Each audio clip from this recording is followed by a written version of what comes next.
Allahumma sholli ala Muhammad. Nah, 5 ini kalau dalam ayat ini disebutkan. Kalau dalam ini disebutkan apa saja 5 itu?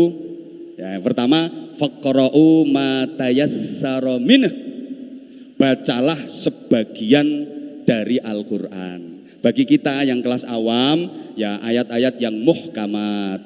Ayat-ayat yang mutasyabihat, urusane para kiai-kiai alim, urusane para habaib. Lah kita ini wis pokoke sing muhkamat ngono ya.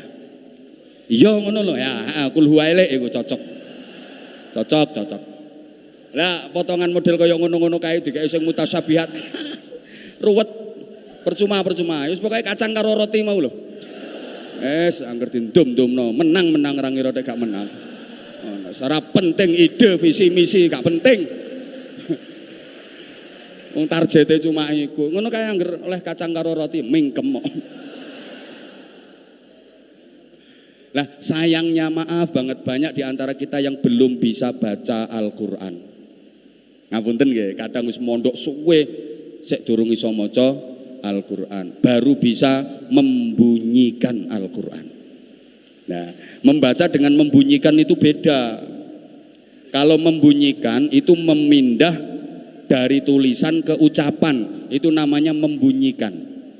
Kalau membaca, memindah dari tulisan ke ucapan disertai pemahaman. Sehingga qoro'ah sama tala artinya berbeda, tilawah sama qiraah artinya berbeda. Biasanya gak ngerti ya wes. Susah aku gini ya. Lah selama ini jenengan kalau ke Quran maaf sudah paham makna kandungannya, sudah paham maksudnya, sudah benar-benar paham artinya napa dereng? Sampun napa dereng? Berarti niku dereng maca namine. Baru membunyikan itu dapat pahala tapi enggak dapat hidayah. Oleh ganjaran tapi gak oleh pituduh. Padahal fungsinya Al-Qur'an diantaranya hudan linnasi wa bayyinatin minal huda wal furqan. Fungsi utama Al-Qur'an itu hudan linnas, petunjuk global bagi manusia, wa bayyinatin minal huda, penjelasan rinci tentang petunjuk tadi, wal furqan, pembeda yang baik dari yang buruk, yang benar dari yang salah. Jadi Al-Quran itu fungsinya petunjuk, penjelas, pembeda. Al-Quran adalah landasan ideologis, Al-Quran adalah landasan konstitusional, Al-Quran adalah landasan operasional. Dalam hidup kita jadi SOP, standar operasional prosedural. Ibarat kita nyari alamat kayak Google Map. Kalau berkendara seperti GPS, dipasang di dashboard mobil bukan untuk gaya-gayaan, bukan untuk gengsi, tapi harus bisa menjadi fungsi. Kalau kita mau nyari alamat cukup diketik tek, maka jalan kita akan tepat dan tidak tersesat. Iku lek wis iso maca.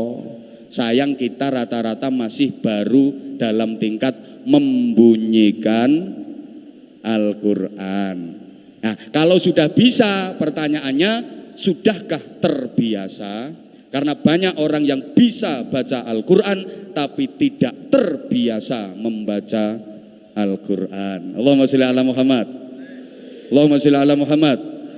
Yang kedua, wa aqimus shalah, dirikanlah salat, kualitas zahir batin. Nah, ini kapan-kapan lek diundang Isra Mi'raj tak terangno. Waktu gak oleh suwe-suwe, Habibnya sakit kok. Zalim aku lek kesuwen kok.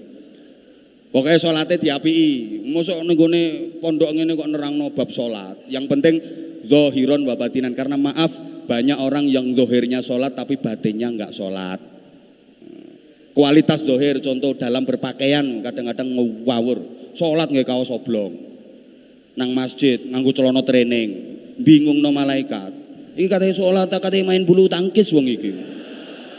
Makanya zaman kapan weruh no wong sholat jamaah nang masjid nggak celana training, tolong diplorot sisan ya. Yo yang sopan, baju lengan panjang, pakai kopiah, penutup kepala. Ngono, ojo kaos oblong. Kaos partai ojo digawe sholat. Kaos partai ono gambare paku sak lengen no geger. Tulisannya coblos. Itu makruh. Makruh tahrim kadang-kadang. Sing nom-nom iku anak muda, kaos sing tulisane aneh-aneh ojo digawe salat. Aku tahu soalnya dadi makmum ngarepku kaosan tulisane sing maca iki gendeng. Tepak aku sing maca. Kudu tak jongkrokno ae. Itu baru dari segi pakaian, belum lagi tadi yang disampaikan oleh Mas saya tadi. Obah-obah nek obahe ketip-ketip meripat gak apa-apa, lah nek obahe awak ngene. Iya ngene. Kadang maju mundur, iya ngene kok jajal. Takbir kadang ngangkat tangan aneh-aneh, Allahu Akbar. Ngopo kadek ngono? Pasang jurus Allah. Ana sing diumet-umetno Allah. Jongkrokno ae lek ana sing model ngono. Belum yang kualitas batin, maaf, banyak orang yang sikapnya sikap sholat, gerakan yang dilakukan gerakan sholat, bacaan-bacaan yang dibaca bacaan sholat, tapi pikiran, jiwa dan hatinya enggak sholat. Wakeh ngono iku. Wis nomor 3, wis karek 2 menit. Wa aqimus shalah wa atuz zakah. Berikanlah zakat. Allahumma sholli ala Muhammad. Sing loman aja medit. Intine ngono. Terus yang keempat, wa aqridullaha qardhan hasana. Pinjamkan kepada Allah pinjaman yang baik. Setelah dizakati, setelah disedekahi kok masih ada, maka berikan pinjaman kepada Allah, pinjaman yang baik. Ini bahasa Allah dalam memuliakan manusia. Apa Allah butuh duitmu untuk dipinjam? Yo gak blas wong duitmu iwake Gusti Allah. Tapi Allah memuliakan manusia. Kalau panjenengan mau meminjamkan kepada Allah, Allah akan mengembalikan huwa khairan. Di dunia dibalas dengan yang lebih baik, di akhirat wa a'dhama ajra, pahala yang lebih agung. Yang terakhir, kalau mungkin yang empat ini tadi belum bisa maksimal, mungkin masih ujub, sum'ah, riya, enggak ikhlas, maka wastaghfirullah, innallaha ghafurur rahim. Mudah-mudahan semuanya dapat barokah. Kuncine kudu riyadhah, kudu gelem tirakat.